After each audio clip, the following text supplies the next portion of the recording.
Apat, 5, 4.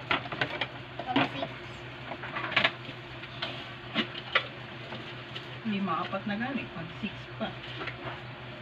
Ito na lang isa, oh. Okay. Kaya mabitago niya yan kasi ayaw niyang bigay. Isa lang? 15. Sabay.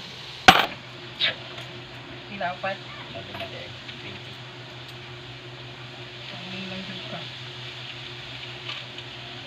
Malay na.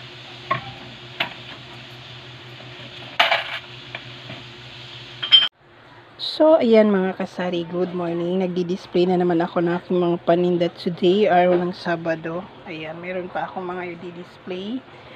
So, bumili ako ng kape kahapon dahil yun talaga yung sadya ko sa grocery store. Tapos, ayan, nakalimutan ko yung Coffee Co Black ko. So, sa lahat, yung Coffee Co Black ang hanapin dito sa tindahan ko. So, ayan, pag display ko, nakita ko wala akong Coffee Co Black. So, baka mamaya po babalik kami ni Habi. At ayan, namili na rin ako ng aking mga kaunti-unting crispy fry, magic syrup. Ayan, bumili ako nitong betchin. So, 65 peso na yung betchin ngayon.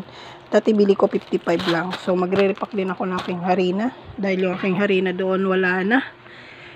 So, magre-repack tayo mamaya. At syempre, bumili ako ng aking pa-candy. So, ayan, namili na rin ako ng candy dahil wala na akong pa-candy. Yung aking mga pagharapon dito, wala nang laman, oh. Yan, yung aking mga pagharapon, wala nang laman. So, ayan, bumili ako ng pa-candy. Bumili ako ng, ayan, itong pochi. Tapos, meron tayong lollipop dito. At syempre, itong bubble juice. So, yung mga candy binibili ko dito, yun lang din talaga ang hanapin. Hindi ako naglalagay ng mga kung ano. Meron din ako dito mga pangilang abubot.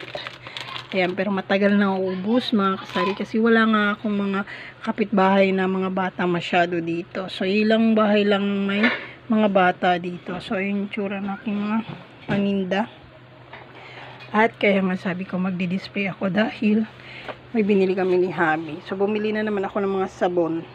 Ayan, magdi-display muna ako nitong mga pinamili ko dahil may gagawin pa din ako. So, medyo puno-puno pa din talaga yung ating tindahan at inuunti-unti ko na at dinadaan-daan ko siyang pinupuno kahit papaano. So, baka sa susunod, ayan, i-motivate natin na malagyan natin mga pasabit-sabit yan dyan. So, mag-display na muna ako. Araw ng Saturday. So, okay lang, mahaba pa naman yung oras at babawi tayo mamaya. Malay natin merong bibili, di ba? So, mag-display na muna ako habang walang bumibili.